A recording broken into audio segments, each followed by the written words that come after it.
ঘুম ধরেছে কলকাতা পুরসভায়। রাজ্যে পালা বদলের পর থেকে ক্রমশ সামনে আসছে পুরসভার একের পর এক কাউন্সিলরের পাহাড় প্রমাণ দুর্নীতি। ইতিমধ্যে কলকাতা পুরসভার প্রাক্তন বর্তমান মিলিয়ে 5 থেকে 6 জন কাউন্সিলরের ঠাঁই হয়েছে গারদে। আর এবার নাম জুড়ল 101 নম্বর ওয়ার্ডের হেভিওয়েট কাউন্সিলর বাপ্পাদিত্য দাশগুপ্তের। তোলাবাজি, প্রতারণা সহ একাধিক অসাধু কাজে জড়িত থাকার অপরাধে শনিবার পাটুলি থানা পুলিশ গ্রেফতার করে বাপ্পাদিত্যকে।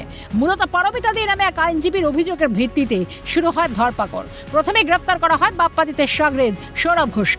পরে রাতের দিকে গ্রেফতার করা হয় কলকাতা পুরসভার হেভিওয়েট কাউন্সিলর বাপ্পাদিত্যকে। আইনজীবীর অভিযোগ, আইনজীবী হিসেবে চেম্বার করতে তার কাছে 20 লক্ষ টাকা দাবি করে বাপ্পাদিত্য। এমনকি বিজেপি করার অভিযোগে 2021-এ ভোট পরবর্তী হিংসায় এলাকা ছাড়া হতে হয় তাকে। আরও মূল ঘটনা, আমার বাড়িতে আমি আমার চেম্বার, আমার যে চেম্বার এখানে বসে আছে, একটা চেম্বারে লোকাল মানে আমার যে ক্লায়েন্টরা আসে বা আমি স্টাডি করি, সেটার জন্য বসতে গেলে তাকে আমাকে 20 লক্ষ টাকা সেলামি দিতে হবে। লাস্টে এবারও আমার কাছে হুমকি আসে যে ভোটের আমি রেজাল্টের আগেই আমি আমার নিজের এলাকা ছেড়ে আমি বাইরে এখন রয়েছি, তাহলে পূর্ববর্তী পোস্টপোল ভায়োলেন্সের সময় যা ঘটনা ঘটেছে সেই ঘটনা রিপিট হবে এবং সেটা আমাকে ভয় দেখানো হয়। আমরা চাইছি যে সমস্ত মানুষের কাছ থেকে টাকা নিয়েছে বাপ্পাদিত্য দাশগুপ্ত এবং তার চেলাচামুন্ডা, তাদেরকে টাকা ফেরত দিতে হবে। প্রাক্তন সরকারের আমলে তৃণমূল কাউন্সিলরের জোর জুলুমে হয়নি কোনো বিচার, বরং প্রতিবাদ করলে দিতে হয়েছে বড় কোনো খেসারত।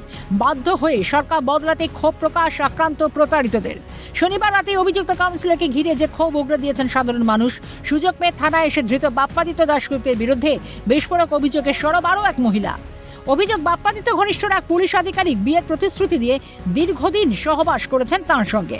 কাউন্সিলরের কাছে অভিযোগ জানিয়েও মেলেনি সুরাহা, সাহায্য করেননি পুলিশ। এমনকি প্রাক্তন শিক্ষামন্ত্রী পার্থ চট্টোপাধ্যায়ের হাত এদের মাথায় রয়েছে দাবি প্রতারিত এই মহিলার। 2017 সালে যখন কৌশিক মজুমদারের বিরুদ্ধে আমি অভিযোগ জানাই, যখন আমি দেখলাম যে আমি পুরো চিট হয়েছি, সে বিবাহিত ছিল, সে আমাকে অবিবাহিত বলে আমার সাথে মেলামেশা চালিয়ে যায়, তো তখন আমি বাপ্পাদার আমি দ্বারস্থ হই যে আপনি তো একজন জনপ্রতিনিধি, আপনার বন্ধু আমার সাথে এরকম করেছেন। বাপ্পাদা বলছে ও বন্ধু, ওকে আমি হেল্প করব, কিন্তু তোমাকে তো আমি কোনো হেল্প করতে পারবো না। আপনি ওর ওয়াইফকেও যে আপনি চাকরি করিয়ে দিয়েছেন, 2016-তে ওর ওয়াইফকেও স্কুলের চাকরি করিয়ে দেয়। বলছে ও আমার বন্ধুর বউ বলে আমি ওকে হেল্প করেছি, তোমাকে আমি কোনো হেল্প করতে পারবো না। সরকারি চাকরি, স্কুলের টিচার ওর ওয়াইফ।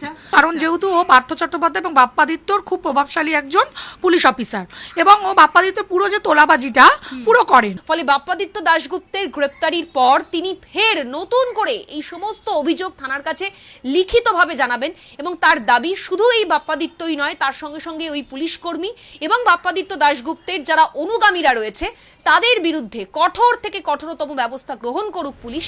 21 সালে ভোট পরবর্তী হিংসা আর তোলাবাজ কাউন্সিলর বাপ্পাদিত্যের দাদাগিরিতে নাজেহাল আইনজীবী পারমিতাদের। পরিবার নিয়ে প্রাণ বাঁচাতে হয়েছিল ঘর ছাড়া। বাড়ির জলে লাইন বিচ্ছিন্ন করে দেওয়ার অভিযোগ ওঠে কাউন্সিলরের বিরুদ্ধে। অন্যদিকে কাউন্সিলর ঘনিষ্ঠ খোদ পুলিশ আধিকারিকের বিরুদ্ধে উঠেছে প্রতারণার অভিযোগ। প্রতারিত মহিলাকে মুখ বন্ধ রাখতে বারবার হুমকিও দিয়েছিল বাপ্পাদিত্য। অবশেষে রাজ্যে আইনি শাসন প্রতিষ্ঠা হতে গারদে বাপ্পাদিত্য। তার বিরুদ্ধে জামিনযোগ্য ধারায় রুজু হয়েছে মামলা। বাপ্পাদিত্যের সূত্র ধরে দুর্নীতির কারবার সাজিয়ে বসা পুলিশ আধিকারিকের গ্রেফতারি সময়ের অপেক্ষা। এই পেশায় আইনজীবী পারমিতা দে, তার অভিযোগের ভিত্তিতে গ্রেপ্তার হয়েছেন 101 নম্বর ওয়ার্ডের কাউন্সিলর বাপ্পাদিত্য দাশগুপ্ত।